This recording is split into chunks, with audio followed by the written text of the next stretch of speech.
Assalamualaikum warahmatullahi wabarakatuh.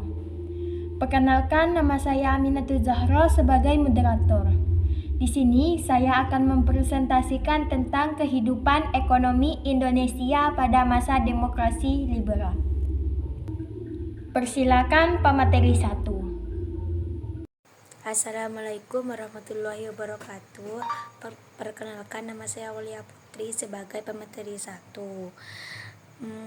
Pada masa demokrasi liberal tahun 1956 atau 1960,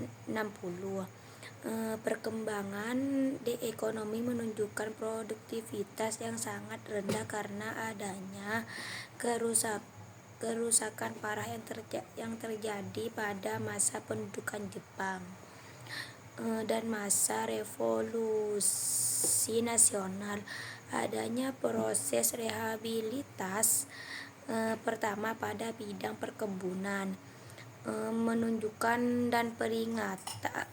ada peningkatan dan produksi, namun waktu itu sangat disayangkan meskipun ada proses rehabilitas tetapi mengalami kevakuman pada tahun 1957 hingga tahun 1958 dikarenakan oleh adanya masalah-masalah yang berhubungan dengan perusahaan milik Belanda dan adanya pemberontakan PRRI dan Permesta.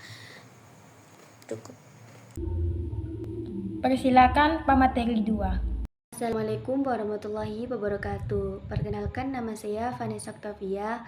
Di sini saya sebagai pemateri 2. Pada masa demokrasi liberal, kabinet yang berkuasa itu antara lain Kabinet Burhanuddin Harah pada bulan Agustus 1905 sampai 1956. Kabinet Ali Sastroamidjojo II pada bulan April 1956 sampai 1957. Kabinet Juanda pada bulan Maret 1957 sampai Agustus 1959. Sehingga pada tanggal 17 Agustus 1960 diumumkan permutusan hubungan diplomatik dengan Belanda.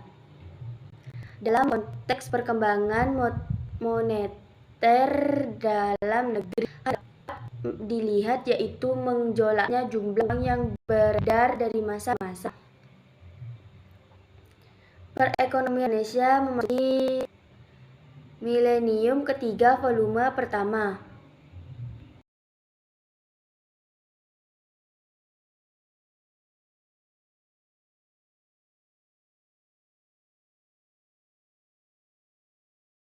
Dampak kewajiban ini, ketimpangan sosial antara perusahaan perbumi dengan perusahaan non-perbumi.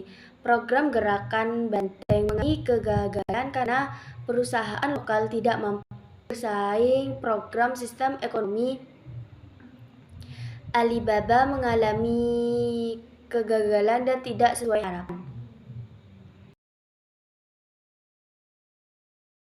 Persilakan pemateri 3. Assalamualaikum warahmatullahi wabarakatuh. Perkenalkan, nama saya Fitrati Najiza. Saya sebagai pemateri 3. Rumus masalah ekonomi. Tingginya jumlah mata uang yang beredar meningkatkan biaya hidup. Pertambahan jumlah penduduk dengan tingkat hidup yang rendah. Ekspor lesu. Pendapatan negara merosot. Gejolak politik yang menghambat pembangunan. Persilakan pemateri 4. Assalamualaikum warahmatullahi wabarakatuh. Saya Prilia Meditama sebagai pemateri 4. Faktor di antara ketidakstabilan politik. Ketidakstabilan politik adalah yang disebabkan oleh jatuh penggunaannya kabinet berdampak pada ketidakperlanjutan program.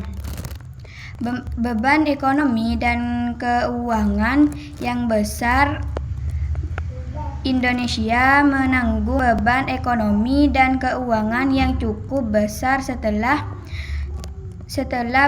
pengakuan kedaulatan oleh Belanda pada 27 Desember 1949.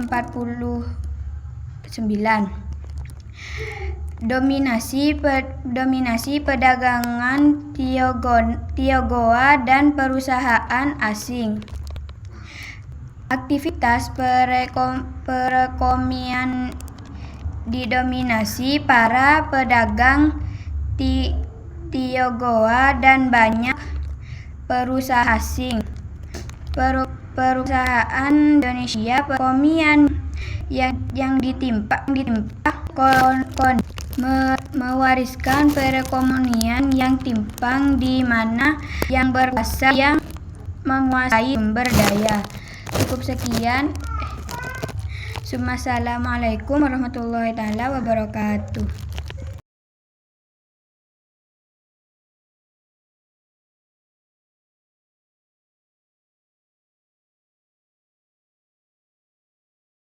Cukup sekian presentasi dari saya. Assalamualaikum warahmatullahi wabarakatuh.